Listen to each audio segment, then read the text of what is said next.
¿Qué importancia juega aquí el líbido en esta parte de la sexualidad masculina? La gente funciona en un nivel muy bajo, no están nada optimizados. Te estoy hablando del 99% de la población. O sea, cuando tú llegas al máximo, a la mejor versión de ti mismo, mental y física y espiritual, si lo quieres tomar así, a partir de ese punto tú ya puedes medir si algo te cae mal o no te cae mal. En general, creo que uno de los marcadores más importantes es el colesterol total, porque hemos encontrado que ha habido estudios muy interesantes que nos hablan de que las personas con niveles de colesterol arriba de 250 viven más tiempo. Tienes que voltear a la naturaleza. ¿Qué es lo que consume una gente? ¿Qué comerías tú en la naturaleza? El síndrome de sobreentrenamiento en los atletas, poca motivación, resultados negativos, pérdida de peso, problemas para dormir, están total y completamente relacionados a una producción alta de cortisol, porque no estás dejando que tu cuerpo se recupere, porque estás teniendo un sobreentrenamiento. También es un problema. El estrógeno es importante para el hombre, así como la testosterona, pero a niveles óptimos. Cuando un hombre tiene niveles de testosterona ideales, es asertivo, tiene confianza en sí mismo, expresa su sexualidad, va con todo lo que quiere, es agresivo pero focalizado, muy básico de la gente pensar que la masculinidad tóxica está asociada a la testosterona. ¿Qué tal, creadores? Bienvenidos a un episodio más del podcast. Para los que no me conocen, mi nombre es Marcelo Segarra y hoy les traemos a Patrick Clancy. Es el segundo episodio que hacemos con Patrick. La primera vez que lo tuvimos en Creadores fue el episodio 156, así que para los que quieren ver, les aconsejo un increíble episodio donde hablamos acerca de cómo incrementar y optimizar tus niveles de testosterona. Realmente una increíble entrevista, así que si quieren ver, vamos a dejar igual el enlace en la descripción. Ahora, ¿quién es Patrick? Para los que no están familiarizados con él. Patrick es un coach, experto en medicina, nutrición funcional, biohacker y también emprendedor. Ahora, en esta segunda entrevista, los puntos que tocamos llegan a ser sobre qué es la nutrición funcional, qué alimentos necesitamos sacar de nuestra dieta que nos están haciendo daño, y pasamos a hablar sobre cómo crear una salud y balance hormonal, específicamente entrando a detalles sobre hormonas como tiroides, colesterol, cortisol y muchas otras alrededor de esas. De ahí pasamos a hablar acerca de qué suplementos, hábitos y alimentos son clave para poder balancear estas hormonas y crear este balance hormonal en nuestro cuerpo. Y finalizamos hablando acerca de sexualidad masculina, hablando acerca de erecciones y cómo potenciar tu rendimiento sexual, como también tus niveles de testosterona. Es una increíble entrevista, así que tomen muchísimas notas, nos pone ejemplos muy prácticos, cosas que podemos aplicar ya en nuestra rutina, en nuestra vida diaria, con la suplementación, alimentos y demás. Así que si son nuevos acá, déjenos saber qué piensan en los comentarios, suscribirse a este canal de podcast, a este canal de YouTube, dependiendo donde lo estén escuchando. Nuevamente, asegúrense de tomar muy buenas notas. Y ahora nos vamos con mi conversación con Patrick. Hola Patrick, ¿cómo estás? Bienvenido a Creadores. Hola, ¿cómo estás, Marcelo? Muchas gracias por darme la oportunidad por segunda vez de estar contigo. Sí, no, mira, la verdad que la primera entrevista fue un hit. Hemos hablado todo el tema de testosterona.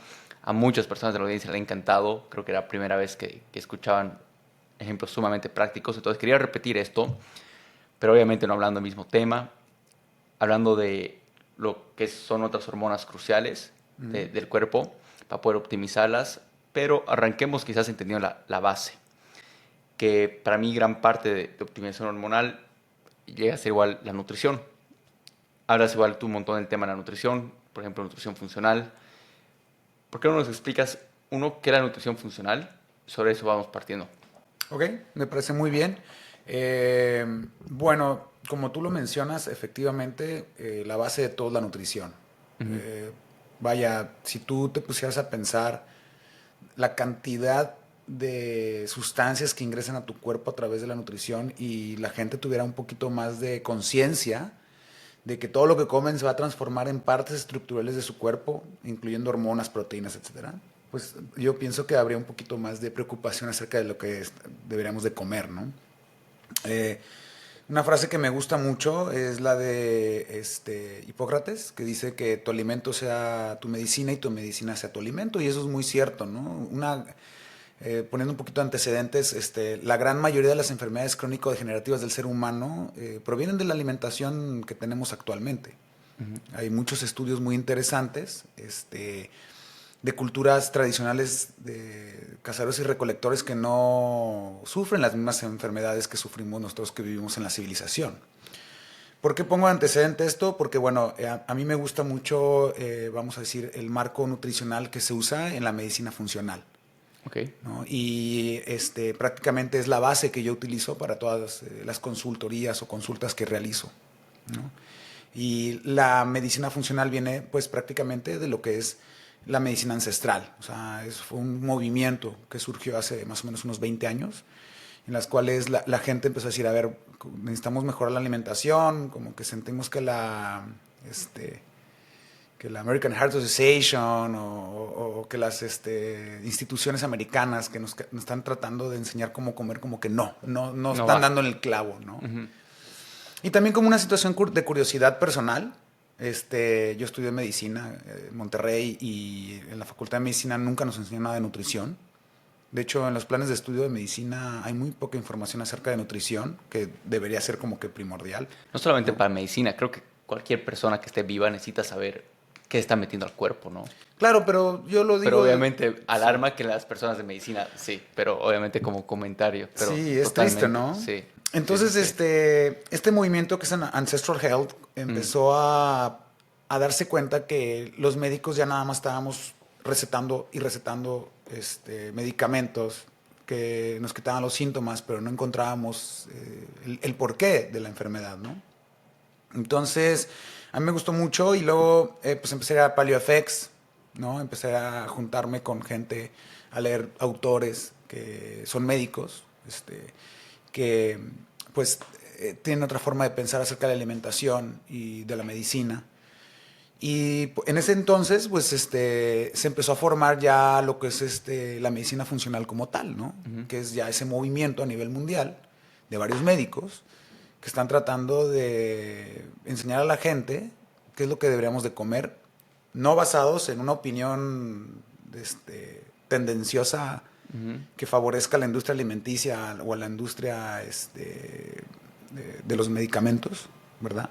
A los laboratorios, sino realmente una base evolutiva, ¿no? Una base de entender el cuerpo humano, la biología del cuerpo humano, entender cómo son los procesos del cuerpo y cómo es que la evolución ha cambiado esos procesos, nos ha ayudado a sobrevivir. Porque uno de los animales más exitosos en cuanto a adaptaciones evolutivas somos los seres humanos, ve hasta dónde estamos, ¿no? Y esto fue gracias a nuestro tipo de alimentación y a los cambios en alimentación que tuvimos, ¿no? Entonces, la medicina funcional se basa en esto. La medicina funcional se basa en entender el origen de la enfermedad y cómo podemos curarlas o tratarlas a través de hábitos y en particular hábitos alimenticios. Ujú. Ahora, para entender mejor esta parte de la nutrición funcional, yo creo mucho que antes de agregar o pensar en suplementos, que es normalmente lo que la persona, el average Joe, por ejemplo, está queriendo hacer, quiere optimizarse primero tratando de agregar, o sea, lo primero que dicen es, ok, ¿qué suplemento tomas? En vez de fijarse en qué cosas tienen que eliminar. Y creo que esa es la base igual de la nutrición, o sea, qué hay que eliminar. ¿Qué crees tú que es esencial eliminar cuando hablamos de nutrición funcional como tal? Bueno, yo pienso que lo más importante es eliminar aquellos alimentos que tienen tres características muy importantes. ¿Okay? El primero es que no estén en torno a nuestra evolución y nuestra fisiología. Y ahí es donde entra una discusión bien dura con la gente que Ujú. hace vegetarianismo y veganismo, ¿no? Número dos, que sean densos, que no, más bien, número dos, hay que eliminar aquellos alimentos que no tengan una densidad nutricional importante, o sea, que no te aporten más que carbohidratos simples o elementos que sean como, vamos a decirlos, vacíos, Ujú. ¿no? Calorías vacías, se les dice. Y número tres, que contengan antinutrientes o sustancias que nos pudieran estar inflamando, lastimando, acumulando en el cuerpo o causando que no funcione de manera óptima el cuerpo, ¿no? Entonces, repitiéndolo, pues es aquellos que no estén emparejados con nuestra evolución, aquellos que sean principalmente calorías vacías, que no aporten ningún tipo de micronutriente o oligoelementos. Y número tres, que contengan sustancias que sean nocivas para el cuerpo. Ujú. Entonces yo creo que podríamos tomar esa base para mencionar muchas cosas, Claro. ¿no? Este, Si ya me preguntas como puntualmente qué podríamos eliminar o qué cosas podríamos nosotros como consejo práctico en este momento de toda la gente que nos escucha y nos está viendo, sería los 3 agentes neolíticos de la enfermedad. Este, Michael Richards, que fue un investigador y médico, bueno, es todavía, más o menos hace como unos 15 años, tuvo un blog muy interesante, Archivore, que luego lo quitó, no sabemos por qué, pero este concepto lo agarré de ahí, y son los agentes neolíticos de la enfermedad. Nosotros tenemos evolucionando en el paleolítico miles de años. O sea, el ser humano, acuérdense, tenemos 250, 300 mil años de existir como Homo sapiens, pero antes de eso tenemos todavía 1 millón, o 1,5 millones, desde que empezamos a ser Homo, ¿no? Desde Homo habilis hasta la actualidad, ¿no? Entonces, actualmente estamos en la nueva era, neolítico. Y el neolítico le trajo a los seres humanos muchas cosas, modernidad, seguridad, guerras también, posesiones, etcétera, muchos cambios importantes. Pero hay que entender que el neolítico es la era moderna, ¿no? Entonces, cuando nosotros hablamos de retirar los agentes neolíticos de la enfermedad, es que ya tenemos identificados 3 cosas en particular que enferman mucho al ser humano. Estamos hablando alimenticiamente, ¿verdad? De los alimentos que tenemos que remover. Entonces, número 1 son los azúcares refinados. Ok. ¿Ok? ¿Por qué? Porque ahora sabemos que estamos perdiendo esta flexibilidad metabólica de poder utilizar las grasas como energía también. O sea, no hay que irnos todo keto o puro high carb, ¿no? Sino ahí tenemos que tener esa ventaja metabólica de poder utilizar los dos como energía. Con refinados, para las personas que no estén familiarizadas con el término, ¿qué te refieres? Cualquier azúcar que haya pasado por un proceso en el cual se le quitó la fibra y pasó por un aclaramiento y... Algo procesado. Exactamente, Okay. ¿no? O sea, azúcares refinados, incluye no solamente pues el azúcar de caña, sino también otros elementos, ¿no? Como las harinas refinadas o situaciones que tengan carbohidratos que han refinado, ¿no? Que no vengan con fibra o que tuvieron que transformarse, ¿no? Entonces, número 1, pues todos los carbohidratos refinados, ¿no? Número 2, sería importante mencionar actualmente, vamos a decir como en general, el gluten o los alimentos ricos en gluten o que contienen esta proteína, la cual ahora sabemos que pues, se ha hecho conciencia en los últimos años. De hecho, en el 2010 que comencé a pregonar por la dieta paleo, que empecé a dar seminarios y viajar por todo México, y, empatado con el tema del CrossFit, pues la gente se escandalizaba. ¿Cómo vas a dejar el pan? ¿Cómo? No, no, eso no es cierto. Es que en Latinoamérica es una cultura comer pan, ¿no? Sí, Y no, bueno, no. acá en México es la tortilla. Claro, ¿no? Ajá. Y también estamos muy americanizados. En Estados Unidos se fabrica mucho pan, ¿no? Claro. Entonces, el segundo agente neolítico de la enfermedad que hemos identificado causa mucha inflamación y causa problemas a las personas, no solamente a la gente que es celíaca, porque un nutriólogo, un médico, un head coach, te puede decir, no, es que nada más hay que retirar el gluten en las personas que tienen enfermedad celíaca. La enfermedad celíaca es como el extremo. Claro. Es como si me dijeras, yo me pico una abeja, pues soy alérgico y se me cierra un shock anafiláctico, me muero. Pero dentro de la curva de distribución, obviamente hay gente que es muy sensible y le da enfermedad celíaca, y hay gente que no es sensible, que pueden comer pan y que no van a desarrollar a lo mejor una enfermedad de inmediato aparente, un síndrome, pero al final del día a todos nos afecta. Hay gente que le afecta la piel, hay gente y le causa problemas de piel, hay gente O sea, que la por piel más que las personas que estén escuchando ahorita digan, yo no soy intolerante al gluten, toda persona es, solo que el rango es, o sea, creo que se trata qué tan intolerante eres, porque todos somos, o sea, nuestro cuerpo no sabe asimilarlo, ¿verdad? Claro, o sea, aquí estamos hablando de exposición, ¿no? Es como que no, nunca comas pan, nunca comas gluten. Bueno, o sea, Claro. aquí después podemos hablar ya de individualización, Individualización. ¿no? Individualización, perfeccionamiento de tu propia dieta basado en tu genoma, en tu genética, basado en tu experimentación, ¿no? Porque todos podemos ser biohackers y entender nuestro cuerpo. De plan de gente que come pan y, o sea, mal. O sea, yo soy una persona de esas migrañas, gastritis, o sea, y hay gente que puede comer kilos de pan, no le pasa nada Sí. Pero vamos a decir que si tú retiraras un 95% del consumo de granos que tengan gluten de tu dieta, vas a notar una mejoría Tremendo. sustentable. Sí. Ahora, creo que esto es fundamental porque, por lo menos de mi lado, yo he cortado el gluten como hace 2 años. Por lo menos de mi lado, cuando consumía, no sabía lo que era estar bien. Y eso creo que es fundamental. O sea, no sabía o sea, ya ha llegado a tal punto que lo he normalizado estar mal. O sea, tener gastritis, todo tipo de dolor de barriga, como tú dices, dolor de cabeza o simplemente tener bajos niveles de energía. Lo he normalizado. O sea, para mí se volvió ese mi estándar. Y un día decidí de la nada intentar testear y cortar. Lo corté y mágicamente después de 2 semanas, o sea, me sentía 100% bien. Y era como que, ok, prefiero realmente no volver a comer, pero ahí ya mi estándar subió. Entonces, no creo que es un tema que quizás algunos piensen que realmente le hace mal, sino han debido normalizar ese estándar, ¿no? Sí, hablando un poquito hablando un poquito de datos, ¿no? O Ujú. sea, de data driven. Tú tienes que tener un baseline, ¿ok? Sí, Para poder analizar ok. cosas. O sea, siempre tienes que tener un contraste de comparación.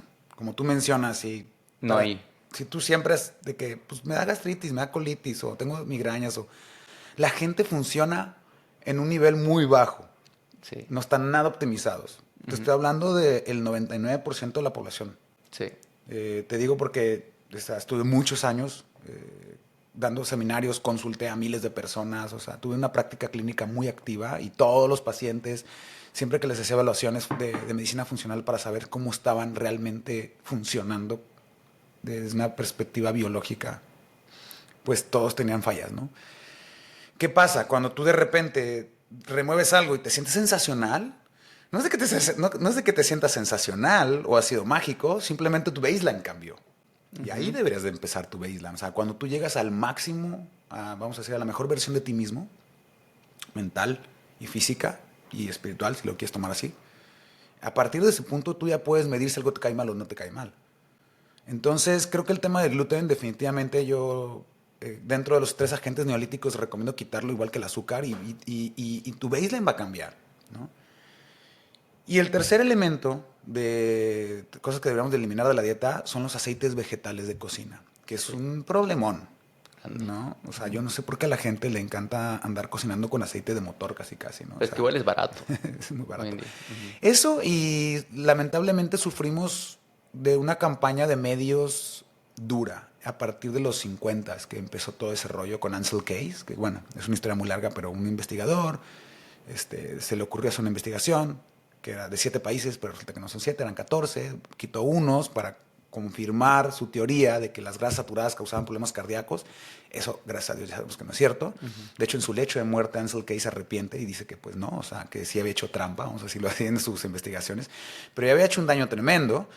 Y esto viene muy chistoso junto con Procter Gamble, que lanzan el aceite crico de concina, que es un aceite vegetal, para sustituir las grasas malvadas, saturadas, que nos hacían daño. Las consumimos por millones de años y resulta que pues, nos empezaron a hacer daño apenas. Y a partir de ahí se viene una industria multimillonaria de aceites de cocina. Aceites de cocina de soya, de cártamo, de maíz, O sea, a todas había las mucha semillas las manipulación querían. para crear una industria que no había. Claro, no, Ujú, no, o sea, y le hicieron mucho daño a la gente y siguen haciéndole mucho daño a la gente, ¿no? ujú. La verdad es que yo recomiendo que el tercer producto neolítico a la enfermedad que se retire completamente de una dieta humana sean los aceites de cocina, parcialmente hidrogenizados, que se llaman PUFAs, que es poliinsaturados, ricos en Ujú. omega 6. Ok.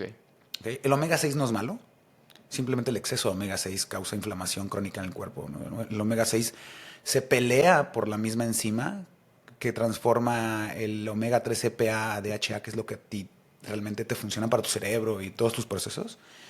Y además ese omega 6 también se convierte en ácido araquidónico y eso hace un problema de inflamación crónica en el cuerpo. Ujú. Altera la flora intestinal, termina siendo parte de tus membranas celulares, entonces ya no hay una rigidez de la membrana celular, hay una permeabilidad celular, tanto en intestino como en varios órganos, afecta a tu cerebro. Entonces, el remover los azúcares procesados, los granos que contienen gluten y los aceites vegetales de cocina, creo que es como lo principal, vamos a decir, Sí. como para, ¿no? Ahora, algo que igual que me sorprendía acerca de los aceites vegetales es que como son tan nuevos, no tenemos estudios a largo plazo de todos los daños que realmente van a hacer. Pero ya sabemos los daños que nos hacen y algunos piensan que está en el mismo cerebro. Porque los aceites trans bueno, se logra convertir como grasa trans, no logramos eliminarlas por completo por el cuerpo. O sea, es como que se integra en nuestras células, ¿no? Así es, forma parte de tus membranas.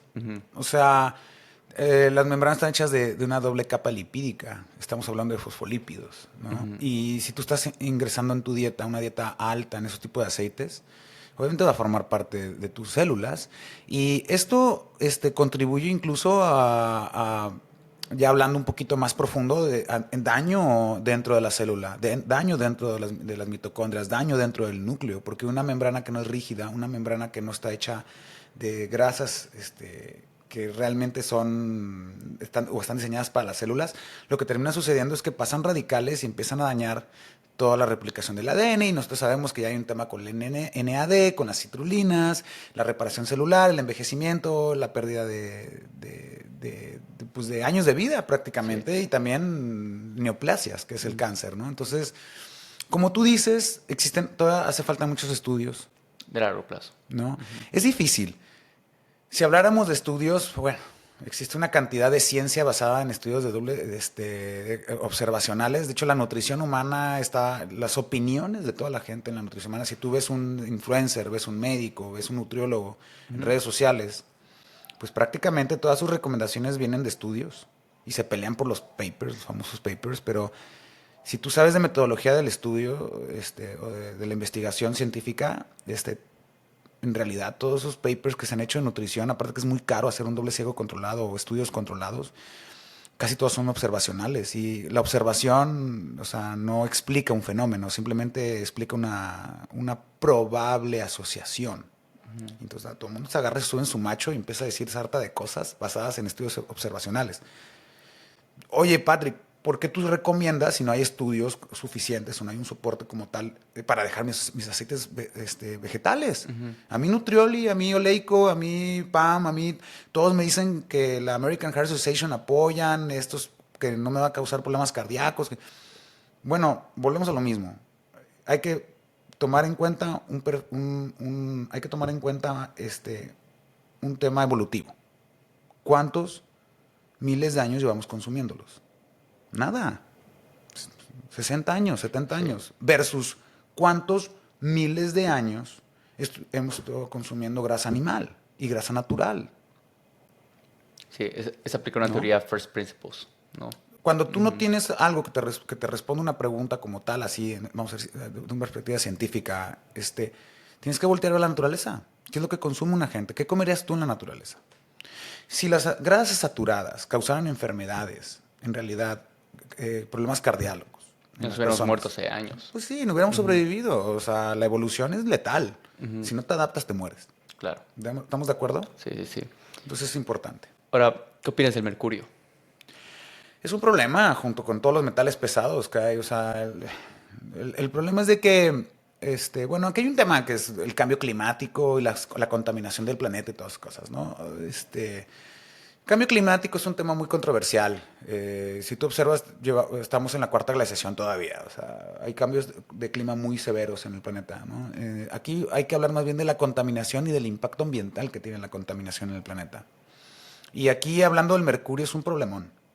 Es un problemón el mercurio, el flúor en el agua también, y los metales pesados en general, derivados de pesticidas, ¿no? La contaminación de la radiación en el océano por las pruebas nucleares que se han hecho en los últimos 50 años. Podemos hablar también de pues, diferentes problemas que hay en cuanto a contaminación de los océanos, pero el mercurio es uno de los principales. Y el problema es que la gente consume mariscos y pescados que están contaminados con mercurio. Es muy difícil sacar la vuelta. O sea, conseguir un pescado que no tenga trazos o rastros de mercurio en día es difícil. Y claro, yo creo que lo mejor que puedes hacer es prevenir el daño que te causen los metales pesados en el cuerpo y hacer procedimientos de detox, que en realidad sean procedimientos de detox y no que te quieran vender los juguitos, que te ayuden a sacarlos de tu grasa, de tus células, y los puedas tú sacar después de tu cuerpo a través de una quelación o a través de un carbón activado, ¿no? Pero al final del día sí, el mercurio es un problema. Sí. La gente es de que es que hay que comer pescados de agua fría y el atún y el salmón, y sí, pero todos esos también pueden venir contaminados. Entonces es un tema el mercurio. Ahora, Bueno, en unos minutos ya vamos a volver a esta parte, la parte para optimizar la nutrición. Definitivamente creo que has dado la base porque es necesario tener esta buena nutrición junto a otros pilares, por ejemplo, sueño y otros componentes de estilo de vida para poder optimizar nuestras hormonas. Ahora, hablabas un poco acerca de poder medir, me imagino que eso te referías a un tema de biomarcadores, por ejemplo. ¿Qué biomarcadores son esenciales medir para luego pasarnos al tema de las hormonas?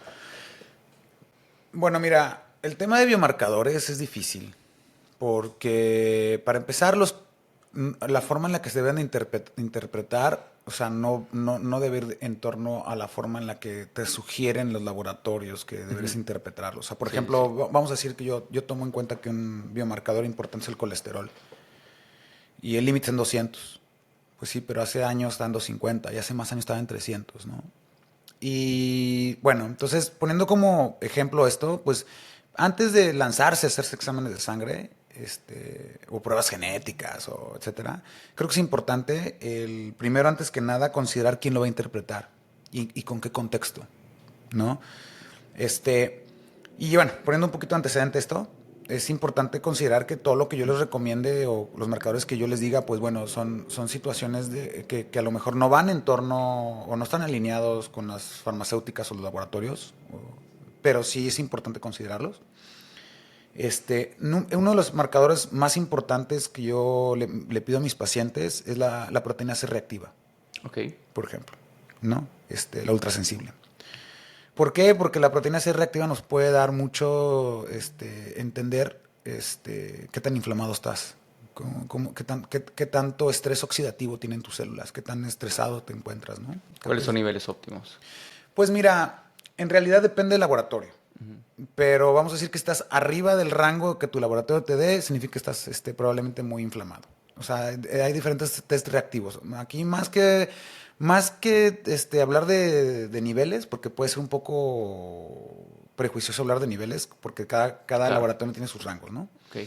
Pero vamos a hablar aquí de la proteína C reactiva que esté sobre los niveles no normales, vamos a decir, de tu laboratorio, ¿no? Aquí sí podemos tomar como que, oye, está muy elevada tu C reactiva porque ya hay una estandarización, ¿no? O sea, acuérdate que son curvas de distribución. La media. Número 2, les pido insulina en ayunas, que es principalmente para ver cómo está tu sistema metabólico, que también funciona. Aquí sí te podría dar un poquito de números. Te podría decir que lo más ideal es que estés en 5. Okay. Entre más te alejes de una insulina en ayunas de 5, estás más hacia un tema de una resistencia a la insulina y un síndrome metabólico. ¿Ok? Yo le doy chance a mis pacientes que tienen entre 5 y 7. Vamos a decir que es como, yo me he encontrado pacientes que tienen un nivel de insulina en 5 y están muy bien. O sea, son gente delgada, que tiene un porcentaje de grasa corporal bajo, y que en general metabolizan muy bien los carbohidratos, tienen una flexibilidad metabólica, o sea, pueden entrar en cetosis rápido o pueden utilizar la glucosa como energía. Después de la insulina, otra cosa que yo recomiendo también, la homocisteína, porque también es un marcador de inflamación y hay gente que entre más acumulas homocisteína, también puedes llegar a considerarte como que tienes una probabilidad más alta de tener un coeficiente de oxidación más alto. O sea, te estás oxidando más rápidamente. Y eso está causando, obviamente, que envejezcas más rápido, que tus órganos estén envejeciendo, que no estén funcionando bien, etcétera, ¿no? ¿Hay un rango o depende del laboratorio? También depende del laboratorio, ¿no? También son temas que no están tan estandarizados. O sea, depende de los laboratorios y las pruebas. O sea, lo que se llaman los paneles. ¿Okay? De ahí lo que también me gusta a mí sacarlas a las personas, obviamente, es la glucosa. Y aquí en la glucosa también ya está muy estandarizado. Estamos hablando de que pues no estés más arriba. Hay gente, o sea, el límite está en 100, pero la verdad es que yo recomiendo que estés abajo de 90. Entre más abajo esté tu glucosa en ayunas, mucho mejor. Si estás en 70, pues mucho mejor, 80. Ya, oye, estás en 100, ya estás limítrofe, ya puede estar ahí sucediendo algún tema, ¿no? Con la glucosa, ya estás acercándote a un síndrome metabólico, algo no está sucediendo bien en tu cuerpo que no estás metabolizando por completamente, ¿no?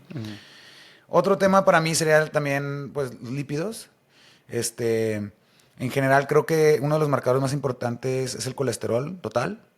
¿Y por qué? Porque hemos encontrado que ha habido estudios muy interesantes que nos hablan de que las personas con niveles de colesterol arriba de 250 viven más tiempo. Eso es algo muy extraño.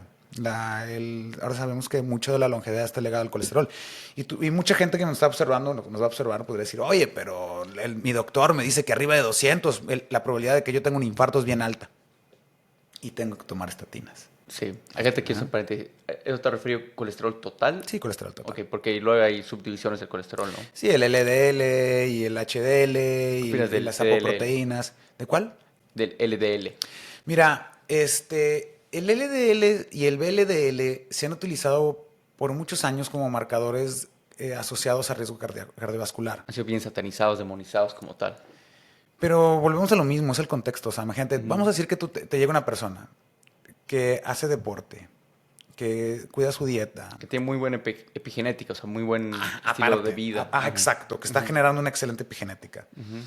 Y de repente llegas y como médico dices, "Oh, tienes tu colesterol muy alto y tu LDL está muy alto, entonces tu índice aterogénico está muy alto y te vas a enfermar y te vas a morir de un paro cardíaco y tienes que tomar estatinas y de repente tú dices, bueno, a ver, o sea, yo entiendo, pero estoy muy sano. ¿Qué te parece si me hago un examen para revisar si tengo placas arterioscleróticas de calcio? O sea, de acúmulos de calcio. Y resulta que no tienen. Entonces es difícil, es muy raro.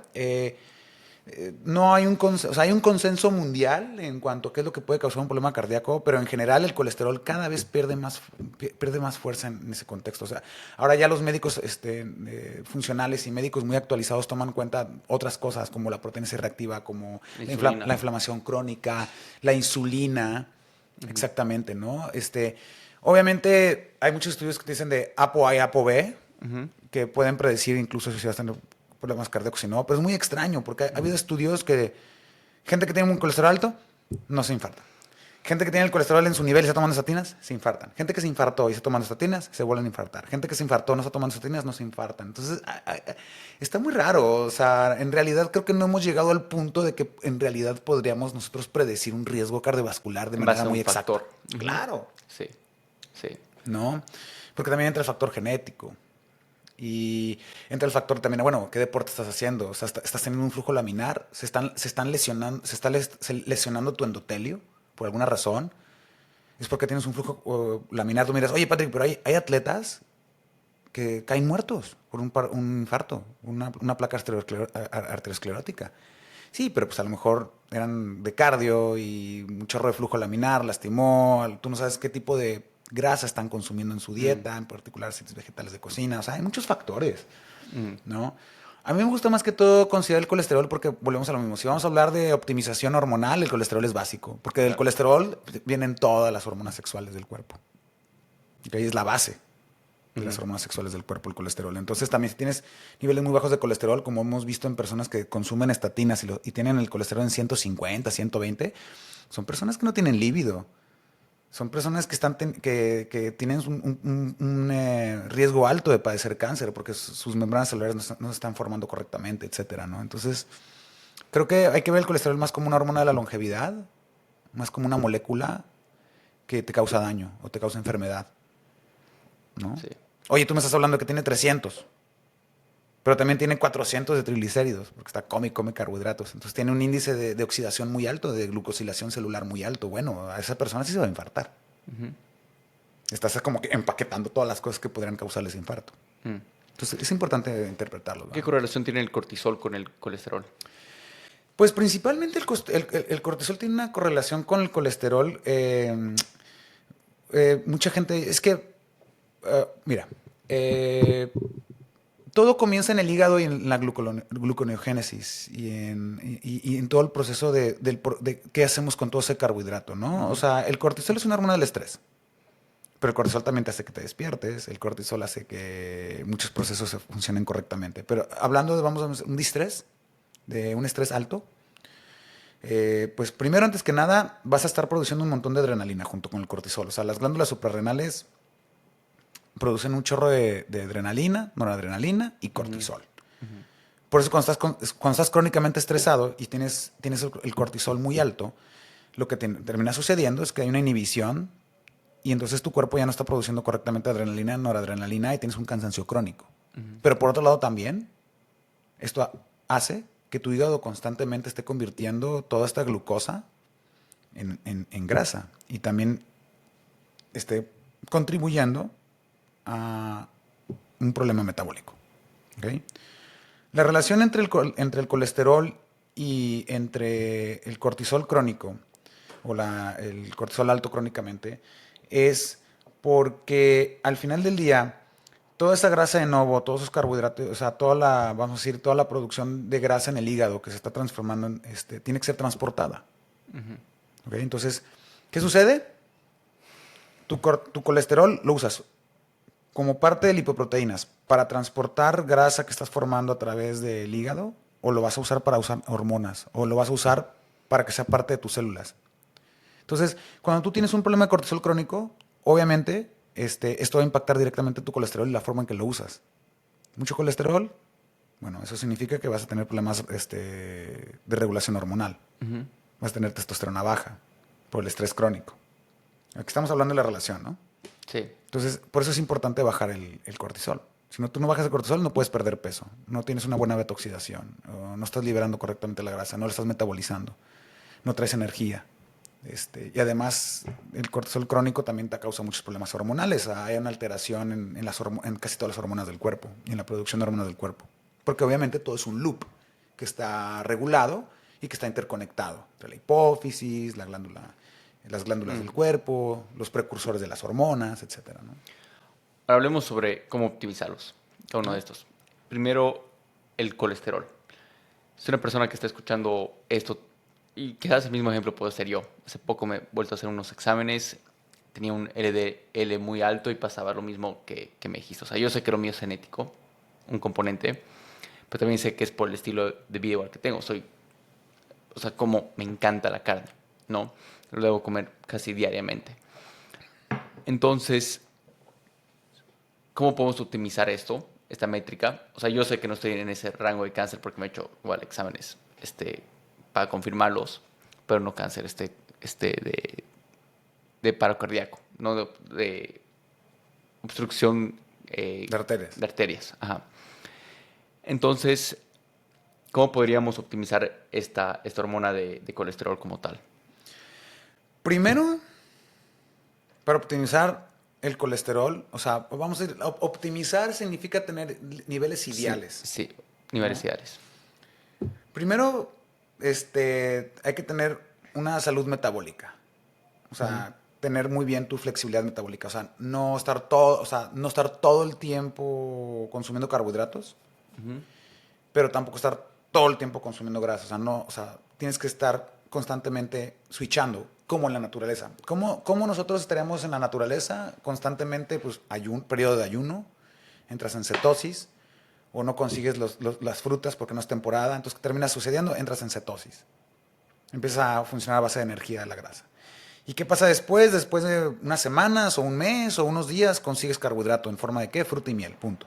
¿Verdad? No en forma de unas papas a la francesa, no en la forma de un arroz de sushi, no. Frutas. En la naturaleza tú vas a encontrar carne, fruta, miel. Y algunos vegetales que no te envenenen. Claro. O que pudieras absorberlos o consumirlos o digerirlos. Entonces, aquí lo importante es para optimizar tu colesterol y asegurarnos que ese colesterol que estás produciendo, tu cuerpo lo está produciendo de fuentes correctas y lo está aprovechando de manera correcta. Entonces, una flexibilidad metabólica. ¿Y cómo logramos una flexibilidad metabólica? Haciendo ayuno intermitente, estando en periodos de cetosis, lo que yo le llamaría cíclica, y consumiendo carbohidratos correctos. ¿Qué te refieres con cíclica? O sea, por periodos. O sea, Okay. La gente que hace dieta cetogénica, por ejemplo, yo lo que le recomiendo es que esté entrando y saliendo de cetosis. No siempre esté en cetosis. Porque al final del día estar siempre en cetosis también llega a estresar tu cuerpo. Y esto hace que tus niveles de testosterona y una hormona que fija la testosterona se eleven y obviamente esto baja tu rendimiento. ¿Cuánto tiempo recomiendas en este caso? O sea, 90 días, Pues un mes. depende de cada quien y de sus metas calóricas y del tipo de actividad física que practique y su estilo de vida, pero yo te lo puedo decir de manera personal o con clientes. A mí me gusta siempre ponerlos de que unas 3, 4 semanas en cetosis y después unas 4 a 8 semanas con uso de carbohidratos, pero moderado, obviamente, y de buenas fuentes. Y otra vez, o sea, por lo menos yo pienso que hacer por lo menos unos 3 o 4 ciclos de cetosis al año, o sea, unos 3 o 4 meses, mejor. Y si te quieres ver más ñoño y más geek, pues obviamente en el momento en el que normalmente seríamos cetósicos, o entraremos en cetosis. O sea, en la época de invernación. O sea, cuando no había disponibilidad de frutas. O sea, en el invierno. Y es contrario a lo que hace la gente, ¿no? Claro, claro. Le mete durísimo los carbohidratos en Navidad, ¿no? Y es algo muy chistoso porque se han hecho investigaciones a mamíferos y resulta que te vuelves más resistente a la insulina conforme va acercándose el frío. Porque lo que quiere tu cuerpo es acumular grasa. Claro. ¿No? Porque no sabes a seguir comiendo, no vas a seguir comiendo. Entonces yo recomiendo, por ejemplo, hacer cetosis o hacer un periodo de cetosis de final del otoño a principios de la primavera. O sea, por lo menos, vamos a ir diciembre, enero y febrero, tratar de estar en cetosis. Porque tu cuerpo es más fácil que entre en cetosis por genética y por las estaciones. Pero vamos a decir que tú eres una persona que te optimizas muy grueso y está muy enfocado en el tema de fuerza, desarrollo muscular y atleticismo. Bueno, yo te recomiendo entonces que lo alinees con tus macrociclos, tus mesociclos de entrenamiento y cuando estás haciendo hipertrofia, pues no hagas cetosis. Cuando estás haciendo hipertrofia, aprovecha la insulina y para incrementar. Y cuando estás en ciclos de corte, pues mejor si entras en cetosis. Porque como quiera, conserva músculo. Acuérdense que el beta-hidroxibutirato conserva musculatura. Por eso la gente que hace cetosis puede formar también musculatura y conservarla. ¿Ok? Si eres un emprendedor, pues puede ser a lo mejor periodos de 3 semanas. O yo, la verdad, a veces prefiero estar más tiempo en cetosis que estar haciendo carbohidratos, porque así es mi genética. Yo con los carbohidratos subo mucho de peso. Entonces yo casi siempre estoy en cetosis. Prefiero estar más tiempo en cetosis que utilizando carbohidratos de energía. Okay. Entonces, la forma de mejorar el colesterol es esa. O sea, primero, tener flex metabólico. Número 2, evitando que se oxide. O sea, no es lo mismo. Antioxidantes. Exactamente. Antioxidantes y todo lo que viene del tema de oxidación. O sea, no consumir conservadores, no consumir colorantes, tratar de no consumir exceso de azúcares refinados. O sea, evitar a toda costa la oxidación. Tomar antioxidantes es una parte también importante. ¿Hay alguno que recomiendas como tal? Pues es que el antioxidante más potente del cuerpo es el glutatión. Okay. Y hay muchos sustancias que ayudan a que tu cuerpo produzca glutatión. Todo lo que estresa la célula produce glutatión. Nada más que recordemos que hay estrés, eustrés y distrés, ¿no? Y aquí estamos hablando de que, por ejemplo, los polifenoles, como el resveratrol, y las que vienen en las frutas. Antes se pensaba que los polifenoles eran los antioxidantes, y no. Resulta que los polifenoles son muy estresantes para la célula. Entonces, cuando se acerca el polifenol a la célula reacciona produciendo glutatión. Tú puedes tomar glutatión de una perspectiva de suplemento, nada más que es difícil porque mucho de ese glutatión se va a destruir en el proceso digestivo, sobre todo cuando pasa por el estómago. Claro. Entonces, es mejor tomar precursores. Uno de los mejores, pues, es el resveratrol. Resveratrol, sí. ¿No? Y obviamente toda la gama de polifenoles que la naturaleza nos puede obsequiar, tanto dentro del café o el té o etcétera, ¿no? Pero al final del día es mejor elevar tu glutatión a través de estresar a tu cuerpo con cosas, ejercicio, sauna, exposición al frío y antioxidantes. Y un estilo de vida en el cual no le metas oxidantes. ¿Estamos de acuerdo? Claro. Entonces, es una forma muy buena de optimizar tu colesterol. Y la otra forma de optimizar tu colesterol es usándolo para lo que es. No para lo que tú lo fuerzas a usarse. O sea, ¿a qué me refiero?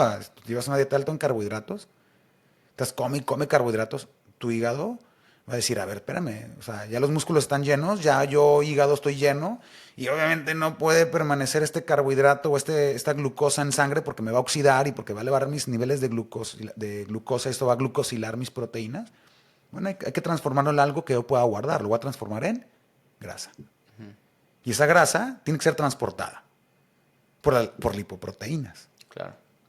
Si tú estás en friega produciendo triglicéridos y transportándolos a tus células de la grasa, que son los adipocitos, obviamente ese colesterol que a ti te serviría para formar mielina, para formar membranas celulares, para formar unas buenas hormonas sexuales, se va a ir en formar lipoproteínas y en estar ahí maniobrando con tu grasa que estás formando de nuevo.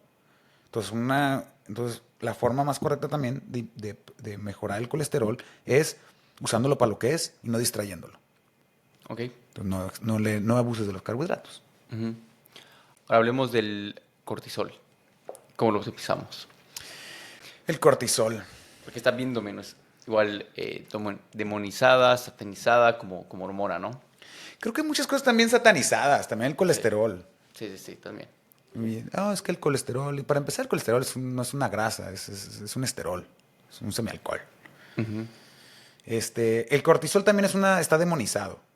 El cortisol tiene un montón de funciones en tu cuerpo. Para empezar, el cortisol en la mañana es el que te despierta junto con la adrenalina y la grelina. Sí. Está muy de la mano con el tema de los procesos inflamatorios y desinflamación de tu cuerpo, ¿no? Está muy relacionado al tema hormonal también. Está relacionado al tema de la energía. Ujú. El problema del cortisol es cuando acumulas cortisol en niveles suprafisiológicos o supranormales, vamos a decirlo así. Tú puedes ver qué pasa cuando... ¿Hay un rango? En realidad, sí, dentro de pruebas de laboratorio, y normalmente, si no mal recuerdo, estás arriba de 10, ya traes hipercortisolemia. Ok. Si se hacen examen del cortisol, pues con que lo tengan en niveles, en rangos normales, pero es muy difícil. O sea, yo le he hecho a muchos de mis clientes y de mis pacientes, he hecho pruebas de cortisol y salen altos. Ujú. ¿Qué es lo que más puede disparar el cortisol? Falta de sueño, inflamación crónica. Y la inflamación es un montón de cosas. O sea, la inflamación está relacionada completamente, ¿no? La radiación, todas las cosas, radiación ionizante, no ionizante.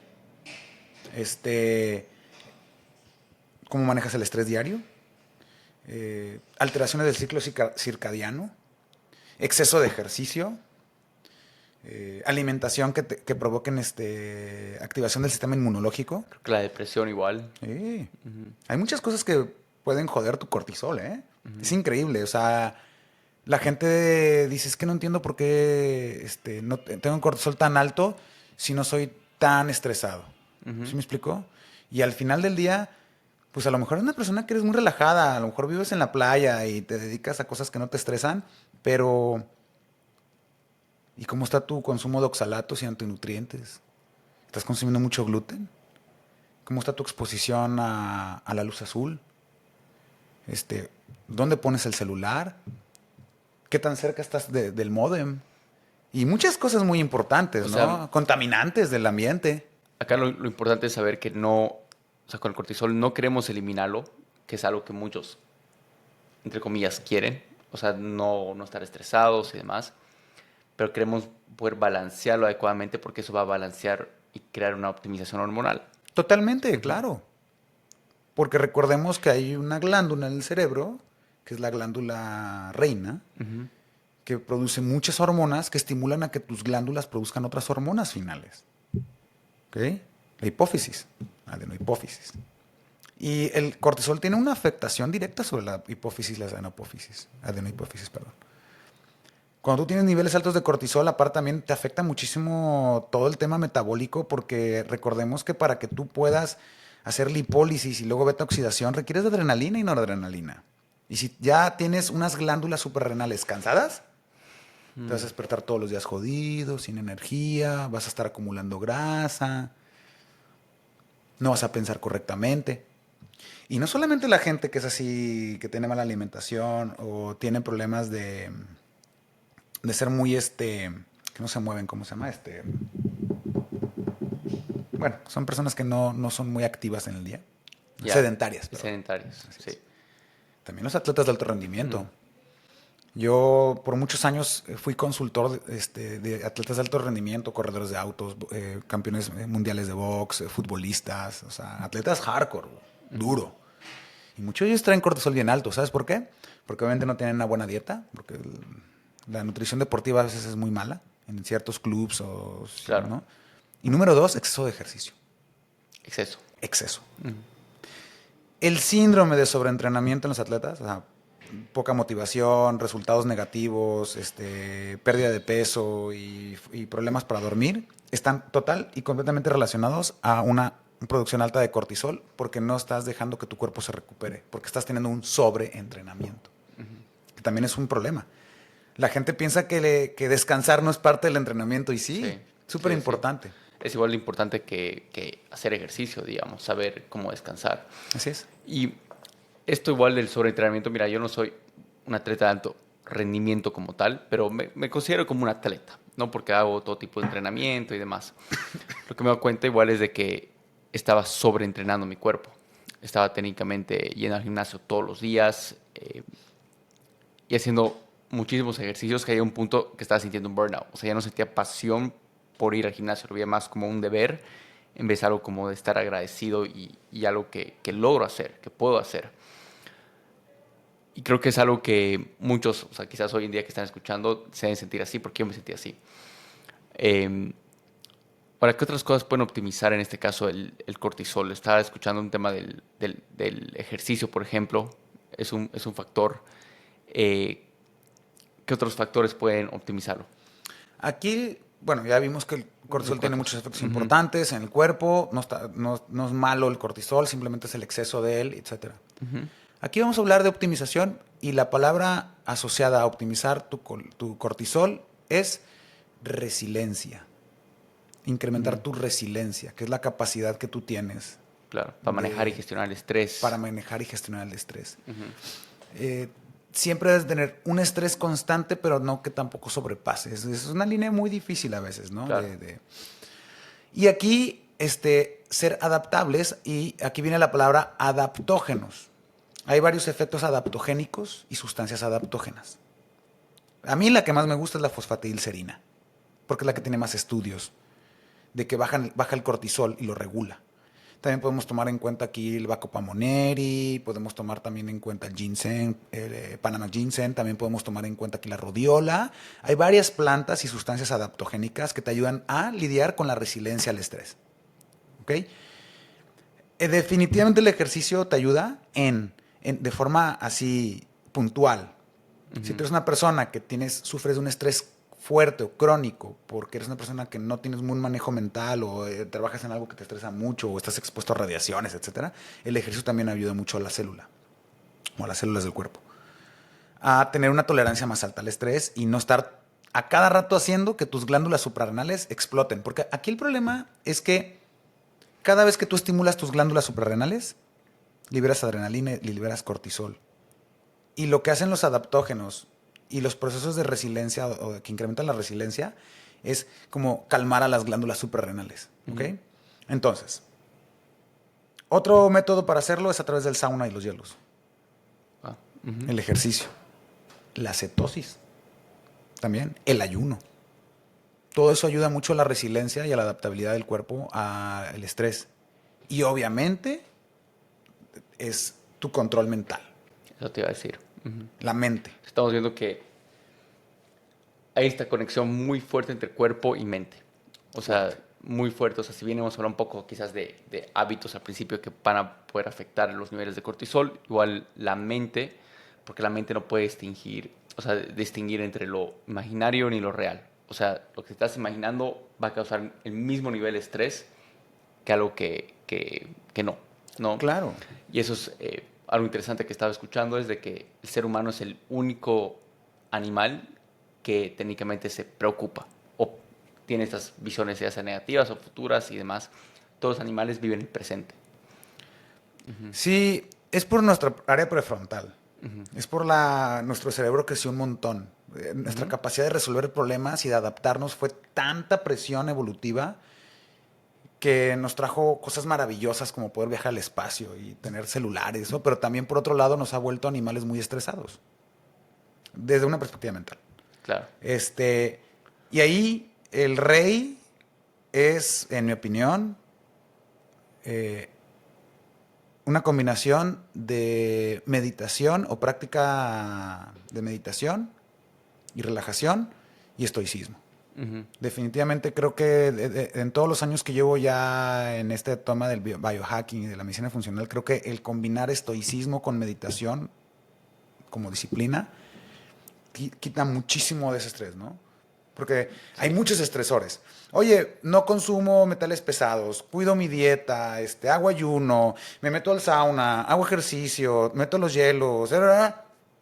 Sí, papá, pero acuérdate que hay estrés físico, ambiental, hay físico alimenticio, pero también hay estrés acá arriba. Y cómo piensas y cómo tomas las cosas. O sea, la típica persona de que, no, pasó esto, es que no sé qué, y se agobian. Es una personalidad de cada quien, ¿no? Pero al Claro. final del día, eso que tú dispara tus glándulas suprarrenales. Y aquí estamos hablando también de dos cerebros, no de uno.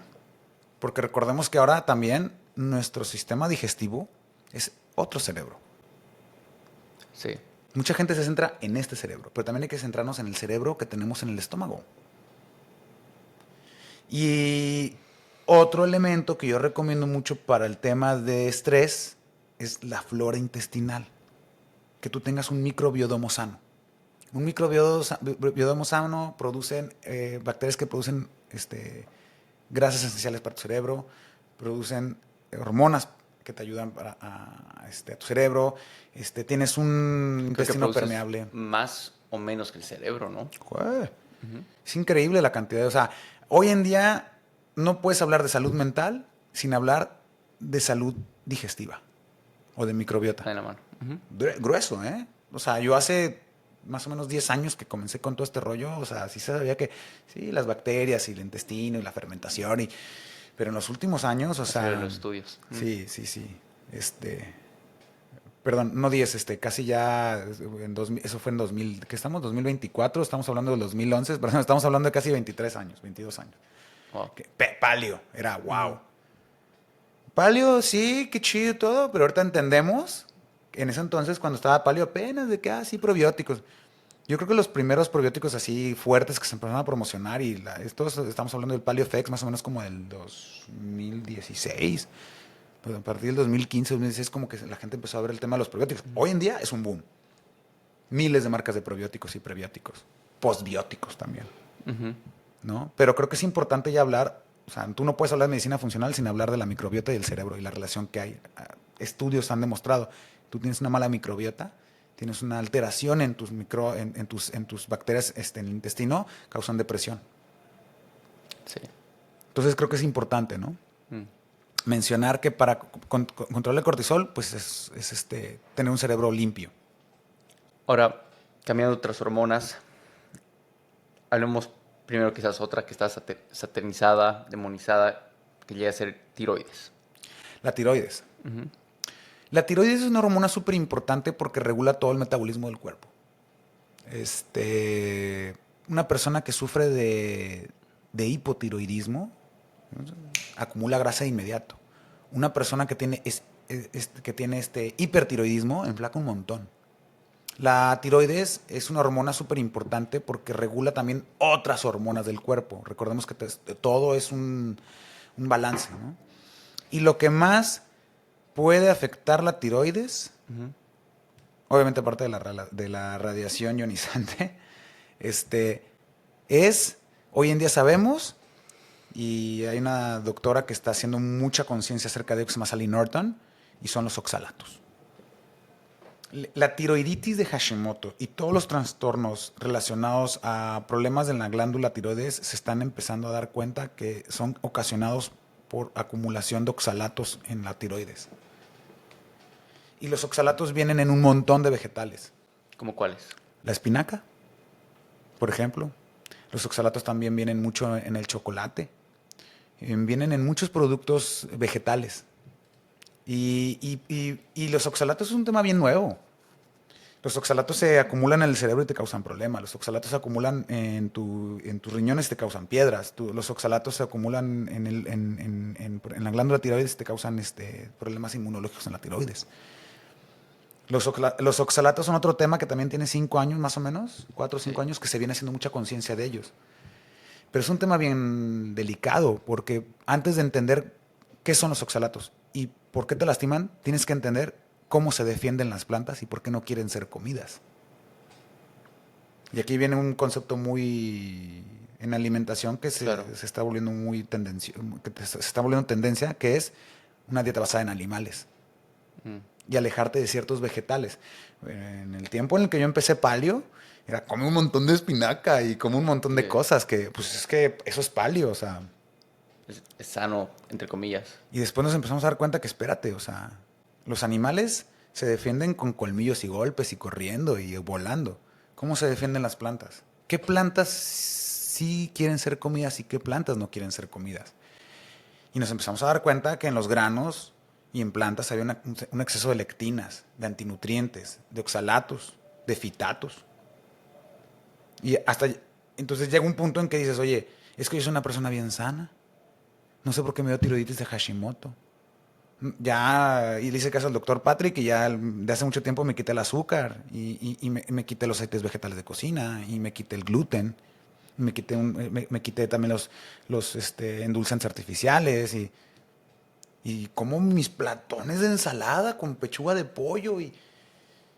Oye, cuántas veces por semana comes espinaca? No, pues todos los días. No, o sea, eso es lo que te está afectando, porque resulta que hay plantas que no quieren ser comida y normalmente las hojas no quieren ser comida, porque las hojas son las que producen energía. ¿Qué plantas sí quieren ser comida por lo general? Las que tú aportas algo para la planta. O sea, le transportas sus semillas. Las ¿Tienes algunos frutas. ejemplos? Las frutas. Las frutas. Tú cuando te comes una fruta no te comes a la planta que produce la fruta. ¿Qué te comes? De los, perdón, te iba a El preguntar. fruto que es colorido, bonito, que te llama la Claro, atención, claro. que te da energía y te da polifenoles, ¿no? De los vegetales más comunes que no son buenos, hablaste un poco de espinaca, algunos otros comunes y corrientes.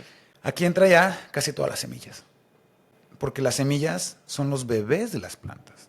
¿Tú crees que una planta quiere que te comas su semilla? ¿Tú crees que una planta produce semillas para que tú te las comas y las destruyas y ya no se pueda reproducir la planta? Normalmente las plantas que no quieren ser comidas son aquellas que forman semillas, que no forman frutos y que normalmente, ¿qué hacemos nosotros? Vamos y nos comemos las hojas, o nos comemos la corteza, o nos comemos alguna parte de la planta y la matamos. Y la gran mayoría de las plantas que no quieren ser comidas producen una gran cantidad de oxalatos y fitatos. Un ejemplo son las nightshades también, por ejemplo. Entonces, aquí es importante entender que desde una perspectiva muy evolucionista, muy evolutiva, una perspectiva tomando en cuenta el sufrimiento de las plantas. Ve y cómete las partes de las plantas que no las matan. Una planta quiere que te comas una parte de ella. ¿Qué parte te va a dar? Una manzana, por ejemplo. Tú agarras una manzana, no matas al árbol de la manzana, te la comes, las semillas, si te las tragas, entran en tu intestino, no se mueren, ¿y qué haces? Las defecas. Y las defecas a lo mejor 1, 2, 3, 4, 5 kilómetros alejado del árbol. Y eso, entonces tú estás contribuyendo a que el árbol se reproduzca. Pero si tú ves una espinaca y arrancas toda la planta de raíz porque te quieres comer las hojas, o sea, si tú te comes las hojas va a desaparecer. Si tú te comes las semillas, que son los hijos de la planta, son los embriones de las plantas, las superprotegen. Por eso es que el gluten, por eso es que los cereales tienen gluten. Por eso las leguminosas tienen lectinas y antinutrientes. Por eso las hojas tienen oxalatos.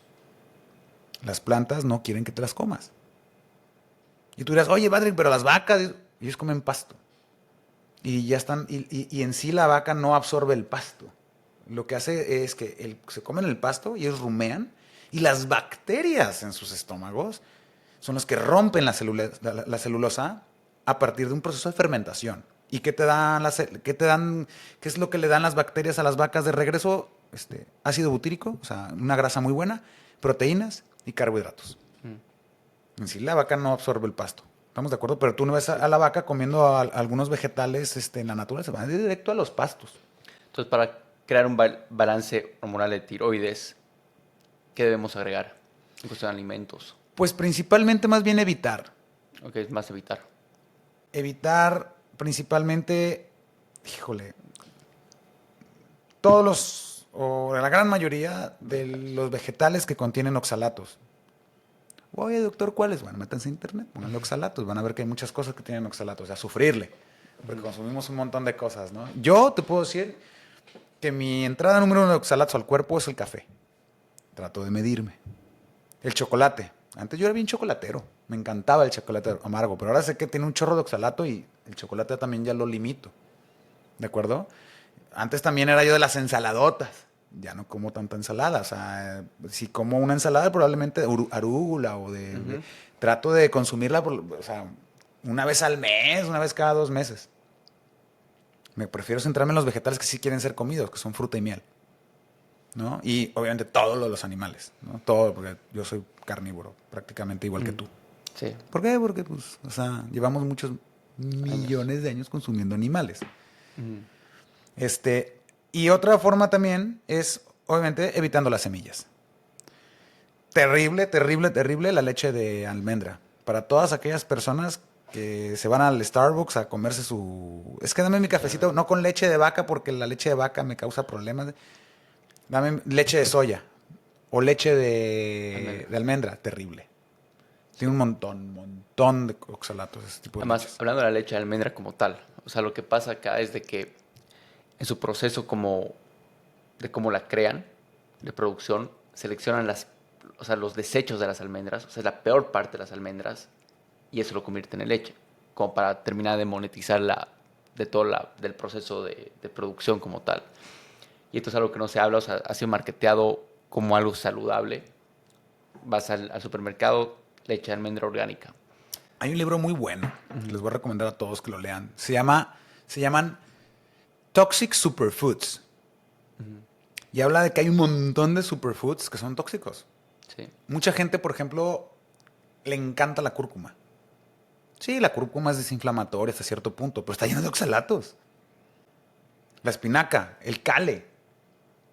De hecho, hay una frase muy chistosa de ya entre los biohackers que cale is bullshit, dicen. Sí, sí. ¿No?